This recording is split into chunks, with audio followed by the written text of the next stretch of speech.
Trust कह लें। First you believe your self the product, आपको अपनी प्रोडक्ट के ऊपर ट्रस्ट होना चाहिए। Knowledge, first of all knowledge, किसी भी प्रोडक्ट की नॉलेज जो है ना सबसे पहले हो। बगैर नॉलेज के आपको ट्रस्ट पैदा नहीं हो सकता। तो सबसे पहले आपको उस प्रोडक्ट की नॉलेज हो। अगर प्रोडक्ट की नॉलेज नहीं हो तो आप उसको बेच नहीं सकती, उसमें ऐसी गलतियां करेंगे जिसकी वजह से आपके जो है ना वो सेल ज़ाया हो जाएगी। सेकंड चीज़ ये, आपको ट्रस्ट होना चाहिए। जिस चीज़ को बेच रही हैं आपको उसको ट्रस्ट होना चाहिए। अगर आपको ट्रस्ट नहीं होगा तो आप कस्टमर को ट्रस्ट दे ही नहीं सकते। ट्रस्ट जो है ना ये दरअसल आपका ट्रस्ट ही दरअसल डिलीवर होता है, और अगर ट्रस्ट अच्छा डिलीवर हो गया तो सेल्स डन हो जाती है। सेल्स जो है डन हो जाती है। मसला ये होता है कि लोगों को खुद नॉलेज नहीं होती है, ट्रस्ट नहीं होता। जिस चीज़ को ट्रस्ट नहीं होता उस चीज़ पे जो है ना, मैंने वही बात की कि लोग सच जो है सच को सही बेच नहीं पाते हैं, झूठ को बेच देता है। तो लिहाजा आपकी अपनी सच्चाई पर, आपको अपनी जो प्रोडक्ट है उसके ऊपर अगर ग्रिप होगी, नॉलेज होगी तो वह आप जो है ना आराम से होगी। अच्छा, एक और बड़ी चीज़ है अहम, जिसमें आप दरअसल आप जब किसी चीज़ को काम कर रहे हैं, सबसे पहले आप ये सेल्स टेक्निक बता रहा हूँ, you should be good listener. लिहाजा जब भी कोई कस्टमर आपके पास आता है तो आपको चाहिए कि पहले आप जो है ना उससे सवालत करें, ठीक है ना। आप उससे डिस्कस करें वो क्या चाहता है, किस तरह चाहता है। एक कस्टमर है जिसकी आपको नीड नहीं पता तो आप बेचेंगे कैसे उसको। एक कस्टमर आया आपके पास, मिसाल के तौर में प्रोडक्ट की बात करूं, आप अगर प्रॉपर्टी में काम करना चाहते हैं, आप कहीं बैठे कोई सेल, अगर आपने किसी को कॉल की, आपके पास कुछ प्लॉटिंग है जिसको बेचना है आपने, उस प्लॉटिंग के बारे में आपको नॉलेज नहीं होगी। Now I come on property, ठीक है ना। प्रॉपर्टी में अगर किसी प्लॉट की प्रॉपर्टी के बारे में नहीं पता, उसके स्टेटस के बारे में नहीं पता, उसकी डॉक्यूमेंटेशन के बारे में नहीं पता, यू कैन नॉट कन्विंस, आप कन्विंस नहीं कर सकते। एक बात। दूसरी बात यह कि उस प्रॉपर्टी के ऊपर आपको खुद बिलीव हो कि ये चीज़ सही है, ये अच्छी है, ये आपका दूसरा बिलीव हो गया उस प्रॉपर्टी के बारे में, उस प्लॉट्स के बारे में। तीसरी चीज़ ये कि आपके पास जो है ना कस्टमर को जब आप फ़ोन करेंगी या कस्टमर की जब कॉल आएगी तो आपको उसके ऊपर जो है ना उसकी नीड का पता लगा। अब नीड कैसे पता चलेगी? नीड का तरीक़ाकार ये होगा, आपने चंद सवालत किए, आपको किस मतलब कैटेगरी में चाहिए, एक सवाल हो गया। आपको आपका इसका बजट क्या है, आप कितना इस पर इन्वेस्टमेंट करना चाहते हैं, ठीक है ना। आपने अगर बजट नहीं जाना, आपने अगर उसकी डिमांड को नहीं जाना तो आप उसकी फुलफिल नहीं कर सकते, अपना वक्त उसका वक्त ज़ाया करेंगे। तो आपने चंद सवालत करने होंगे कि उनकी एक तो डिमांड क्या है, उनका बजट क्या है प्रॉपर्टी में जो चीज़ ख़रीदने जा रही है। दूसरी बात है कि उनकी पसंद और नापसंद क्या है। मिसाल के तौर पे एक मकान आप दिखाने जा रहे हैं किसी को, तो अब एक सवाल आपका ऑफिस है, आपके ऑफिस में आया एक बंदा आया, उसको जो है एक मकान ख़रीदना है। अब आपने उसको ले जाके 10 मकान दिखा दिए। 10 मकान दिखाने के बाद उसने बताया मुझे तो चाहिए था एक डिमोलिश मकान चाहिए थे जिसको मैं खुद बनाऊंगा, मुझे प्लॉट चाहिए था लाइक उसको गिराऊं मैं खुद बनाऊं क्योंकि मैं 4 करोड़ का प्लॉट खरीदूंगा। आपने 6-6, 8-8 करोड़ की ज़मीनें दिखा दी, उनको मकान दिखा दिए, आपका टाइम ज़ाया हुआ। Because you didn't ask the question के what is your need, what is your status. तो लिहाजा आपने अपना भी वक्त ज़ाया किया, उसका भी वक्त ज़ाया किया। अगर आप पहले सवाल कर लेते कि भाई आपको मकान किस तरह चाहिए, वो कहता है कि मुझे ऐसा चाहिए जो मैं खुद बनाना चाहता हूँ, तो आपको अंदाज़ा हो जाएगा उसके ये। अब एक कस्टमर आया जिसको चाहिए, आपको मकान चाहिए, वो कहता है कि मुझे अच्छा मकान चाहिए। तो अब वो जब वो आप दिखाने जाएंगे मकान तो मालूम चला कि आपने वो सारे डिमोलिश और सड़े हुए मकान दिखा दिए प्लॉट। वो आखिर में कहेगा भाई I don't have the time, मेरे पास टाइम ऐसा नहीं है कि मैं इन मकानों को बनाऊं या रेनोवेट कराऊं, आप मुझे सीधे से बनाए मकान दिखाएं। या उनको पसंद आया, उनकी वाइफ आई, उनकी बेगम आई, नहीं इनका किचन अच्छा नहीं है, इनके कैबिनेट बहुत ख़राब लगे हुए हैं, इनके अंदर वेंटिलेशन नहीं है, इनके अंदर कोई ड्राइंग रूम का सही तस्वीर ही नहीं है। इसका मतलब है कि आपने नीड नहीं जानी, और नीड जाने बगैर आपने उस चीज़ को आपने बेचा और वो चीज़ नहीं बिकेगी। सही है। लिहाजा नीड जो है ना वो बहुत ज़रूरी है, कस्टमर की नीड जाना। अच्छा, इसी तरह कस्टमर को बहुत चॉइसेस ना दें, आज कस्टमर को बहुत ज़्यादा चॉइसेस ना दें। ये चॉइसेस अगर ज़्यादा दे दिए तो कस्टमर कंफ्यूज हो जाएगा। मिसाल के तौर पे एक कस्टमर आपके पास आता है और वो कहता है कि यार मुझे जो है ना एक मकान देखना है और मुझे ख़रीदना है। सोसाइटी में 10-12 मकान 15 मकान आपके पास हैं, आप बेचना चाहती हैं। आप गए, ये आपने उनको भेज दिया सारे, ये 5 मकान आते 6 मकान आते दिखा दें, नहीं, ज़्यादा चॉइसेस देंगे ना तो वो शख्स कंफ्यूज हो जाएगा। प्रोडक्ट में ज़्यादा चॉइसेस ना दें, प्रोडक्ट में उसकी नीड मालूम करिए आपने कि उसकी नीड क्या है, उसकी डिमांड क्या है, उसके तसव्वुर क्या है, उसके बजट क्या है, उसकी जेब को देखना ये फ़न है कि उसकी जेब क्या है, उसकी जेब में क्या है, वो क्या खर्च करता है, ये फ़न है। सही है नहीं? बाज़ लोग प्राइस कॉन्शियस होते हैं, बाज़ लोग क्वालिटी कॉन्शियस होते हैं। हमने क्वालिटी कॉन्शियस को नहीं समझा तो हमारी सेल नहीं होगी, हमने प्राइस कॉन्शियस को नहीं समझा तो हमारी सेल नहीं होगी। एक शख्स है जो प्राइस कॉन्शियस है, आप उसको एक सड़ी हुई चीज़ें, ख़राब चीज़ें दिला रहे हैं, वो आखिर में कहता है यार आप टाइम ज़ाया कर रही हैं मेरा। सिर्फ आप फ़ोन पे ही आप अपनी सेल क्लोज कर सकती हैं कि अगर आपने जान लिया कि इसकी नीड क्या है, ये प्राइस कॉन्शियस है कि क्वालिटी कॉन्शियस है। ठीक है ना? अगर प्राइस कॉन्शियस है मतलब ये कि वो पैसा का बड़ा कंजूस है, उसको सस्ती चीज़ चाहिए और आप महंगी चीज़ बता रही हैं उसको, तो अपना भी टाइम ज़ाया कर रही हैं। तो लिहाजा अगर आपने उसको डिडक्ट कर लिया, उसकी नीड को डिडक्ट कर लिया, तो आप टेलीफोन पे ही वो सेल्स क्लोज कर लेंगी, इसलिए कि ना उसका टाइम ज़ाया होगा ना आपका ज़ाया होगा। आपने उसकी डिमांड के मुताबिक उसको देखा कि यार ये शख्स तो जो है ना क्वालिटी कॉन्शियस है। जब क्वालिटी कॉन्शियस होगा तो इट मीन्स कि वो पे करेगा, जो पैसा मांगेंगी वो पे करेगा, वो ज़्यादा पैसे पे करेगा इसलिए कि वो क्वालिटी कॉन्शियस है, उससे ताल्लुक़ नहीं है उसको उस चीज़ के लिए। लिहाजा प्री मैच्योर सेल ना करें। प्री मैच्योर सेल वो होती है कि आपने एक शख्स को नॉलेज नहीं दी, आपने उसको तैयार नहीं किया कि यार इसको जो चीज़ वो बेचने जा रही है उसके बारे में उसको कंप्लीट इन्फॉर्मेशन नहीं दी आपने। अच्छा, कंप्लीट इन्फॉर्मेशन देनी है, ओवर इन्फॉर्मेशन नहीं देनी है, ये बात ज़हन में रखें। बाज़ कस्टमर मिस कर जाते हैं कि बहुत ज़्यादा ही आपने उनको इतनी नॉलेज दे दी कि वो कन्फ्यूज हो जाता है, इतनी नॉलेज दे दी कि वो परेशान हो जाता है, याद भी नहीं रखता। लिहाजा सर्टेन नॉलेज जो कि ज़रूरत है जिस चीज़ की, आपने कस्टमर को उतनी ही नॉलेज, जो भी प्रोडक्ट बेच रही हैं आप उसके बारे में सर्टेन मखसूस मालूमात उसको आपने देनी है। बहुत ज़्यादा ओवर दे देंगे तो कन्फ्यूजन का शिकार हो जाएगा।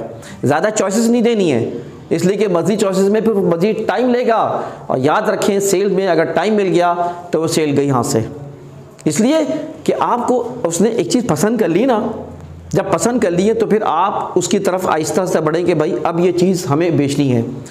अब एक चीज़ तैयार हो गई, उसने ख़रीदने के लिए कर लिया, आपने उसको टाइम दे दिया 2 दिन 4 दिन 5 दिन, वो अपने लोगों में जाएगा, रिश्तेदारों में जाएगा, बेगम से बच्चों से सबसे मशवरे करेगा, मालूम चला वो 8 दिन बाद वो उसका जहन बिल्कुल बदल चुका है।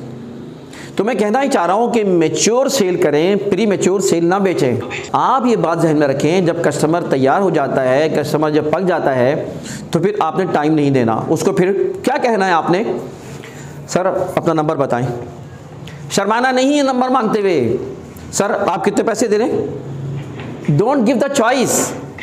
एक शख्स आया है आपके पास, एक चीज़ प्रॉपर्टी लेने आया है, एक प्रोडक्ट खरीदने आया है, उसको आपने कहा कि भाई ठीक है आप फ़ैसला कर लीजिएगा। नहीं, फ़ैसला तो कर लीजिएगा। आप उससे कहे कि जी सर आपका नाम बताएं। जी जी, अच्छा आप कितना टोकन दे रहे हैं। This the question. ये नहीं छोड़िएगा कि वो आपसे कहेगा, ठीक है ना, वो आपसे कहेगा कि आप नहीं, आपने खुद कहना है जी सर, जी मैडम कितने आपने टोकन देनी है। देखिए कस्टमर शर्माता है, ठीक है ना, उसी शर्मा हुजूरी में पैसे दे देगा वो। हाँ, जब आप टोकन लें तो क्लियर कर दें कि कंडीशनल है कि अनकंडीशनल। कंडीशनल टोकन वो होता है कि अगर सौदा पसंद आ गया तो ठीक है, वरना पैसे वापस हो जाएंगे, सही ना। लेकिन वो आपके साथ इंटैक्ट हो जाएगा, वो आपके साथ इंटैक्ट हो जाएगा, वो इंशाल्लाह ताला कहीं जाएगा नहीं। 90% सौदे जो है हो जाते हैं। तो मैं कहना ही चाह रहा हूँ कि जब फल पक जाए उस वक्त आपने टाइम नहीं देना, उस वक्त इंटैक्ट रखना है, कस्टमर के साथ इंटैक्ट रखना है कि कस्टमर से अगर आपने उसके साथ कांटेक्ट लूज़ किया, या आपने, मेरे पिछले एक प्लॉट था अच्छा खासा, मेरा एक फार्म हाउस, क्योंकि मेरा बिज़नेस फार्म हाउस का भी, एक कैटल फार्म की ज़मीनों का है, तो एक कस्टमर को मैंने दिखा दिया, ठीक है ना, जो जिसके सौदा था उससे भी बात होगी, लेकिन मैंने फ़ोन नहीं उठाया, ना उसका उठाया ना उसको उठाया। I was busy, I couldn't receive the call, that was my mistake, that the blender I said. क्यों? इसलिए कि वो बाद में वो लेके उसी बंदे से किसी और के थ्रू चला गया और ले लिया सौदा। मैं बैठता, अब मैं कुछ नहीं कर सकता था, इसलिए कि मेरी गलती थी कि मैंने उस वक्त फ़ोन नहीं किया। तो you should alert when the customer is ready to buy the product, तो you should alert that time. तो 400 कस्टमर्स को आपने बात की पूरे महीने, उसमें से सिर्फ जो है ना 50 कस्टमर ऐसे थे जो कि आपको 50 कस्टमर वो थे जो कि आपको अच्छे लगे, प्रोडक्टिव लगे, जो कि रेस्पॉन्स दे रहे हैं, जो कि बात कर रहे हैं, ये कहलाएगा 20% रूल। कोई भी काम करें दुनिया में एक उसूल है कि 20% प्रोडक्टिव होते हैं और 80% गार्बेज होता है। लिहाजा आप फोकस किस पे करेंगी? इस 20% जो 50 कस्टमर आए ना, इन पे आपने फोकस करना है, इनको गार्बेज कचरे में डाल देना है। फिर इसके बाद इसी में फिर आप 80-20 का रूल अप्लाई करेंगे, 80-20 का फिर अप्लाई करेंगे। इसमें से आपके पास 3 कस्टमर निकलेंगे, बाकी गार्बेज हो जाएगा 80%। आपका ताल्लुक इन 3 कस्टमर से होगा जिनको आपने देना होगा कस्टमर को। आपके 3 कस्टमर अगर पूरे सेल हो जाती है, या 2 कस्टमर भी सेल हो जाते हैं, वो प्लॉट बेच रही हैं, तो इनमें से 2 कस्टमर ने सेल कर दिया, ठीक है ना, तो इसका मतलब है कि आपका 80-20 के रूल के लिहाज से ये चीज़ है। तो आपने, वो कहते हैं, स्कॉलर्स कहते हैं कि फोकस ऑन 20%। जो भी काम करें उसकी क्वालिटी है या जो भी है उसके 20% के ऊपर आप काम करें। आप पढ़ रही थी जब स्टूडेंट थी या स्टूडेंट होंगी, आप 3 घंटे बैठते हैं पढ़ते हैं, 3 घंटे में आपको 20 मिनट ऐसे मिलते हैं जो बहुत फोकस हो जाती हैं, और 20 मिनट इतना अच्छा आपको पढ़ने में लगता है कि यही तो मैंने पढ़ा है, बाकी तो पढ़ा ही नहीं। 20% उसमें से आप पढ़ती हैं, 80% में इंट्रैक्शंस हो जाती हैं, डिस्ट्रक्शन हो जाती हैं, आप फोकस नहीं कर पाती, लिहाजा वो जो है ना वो आती है। आप सुबह से शाम तक सेल्स का काम करें, इंटेलिजेंस, या 8 घंटे काम करें या 4 घंटे काम करें, 4 घंटे में वो टाइम आप कैलकुलेट करें जो कि 20% होता है, वो चंद मिनट्स होते हैं या चंद घंटे होते हैं, और वो प्रोडक्टिव होते हैं, उसी से रिजल्ट निकलता है। तो ज़िंदगी में याद रखें कि 80-20 के रूल के लिहाज से आपने फोकस करना है 20%, जो कि आपका पोटेंशियल एरिया है, जो कि आपके जो है जहाँ पे आपका कस्टमर डन होगा, उसको मिस नहीं करिएगा। लिहाजा 800 कस्टमर या 500 कस्टमर से आपने जो डील किए पूरे महीने, उनमें से जो 20% है, जिसमें से 50 कस्टमर है, इनको नहीं छोड़ना है, यही आपको सेल देंगे। देखें, कोई भी कंपनी आपको किस बेस पर रखेगी, सेल्स में बात कर रहा हूँ। If you give the result then your job is okay, if you will not give the result this is not okay. एक चीज़ होती है मैनेजमेंट में इफेक्टिवनेस, एक होती है इफिशिएंसी,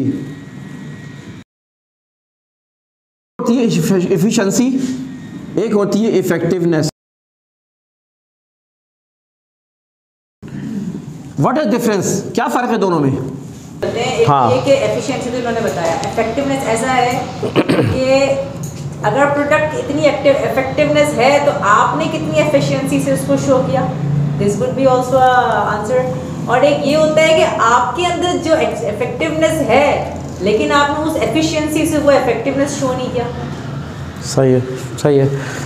अच्छा जनाब, देखें, एफिशिएंसी बड़ा फाल है, बहुत मोटिवेटेड है, बड़ा अच्छा काम करता है, या फला लड़की है बड़ी अच्छी बात करती है, क्या एफिशिएंसी से करती है, सुबह टाइम पर आना, कंपनी देख रही है बड़ी माशाल्लाह एफिशिएंट लड़की है, ये सुबह पहुंच जाती है, बेहतरीन, कितनी कॉलेज की 100 में 100 कॉलेज कर दी दिन में, वाह ज़बरदस्त, ठीक है ना, कितने कस्टमर से रहा था, 50 कस्टमर से रहा हुआ, गुड एफिशिएंसी, ठीक है ना, बात करने का अंदाज़ बड़ा अच्छा है, बहुत ही मतलब ये कि सेल्स की टेक्निक वो जानती है, सब कुछ है, ये कहलाएगी एफिशिएंसी।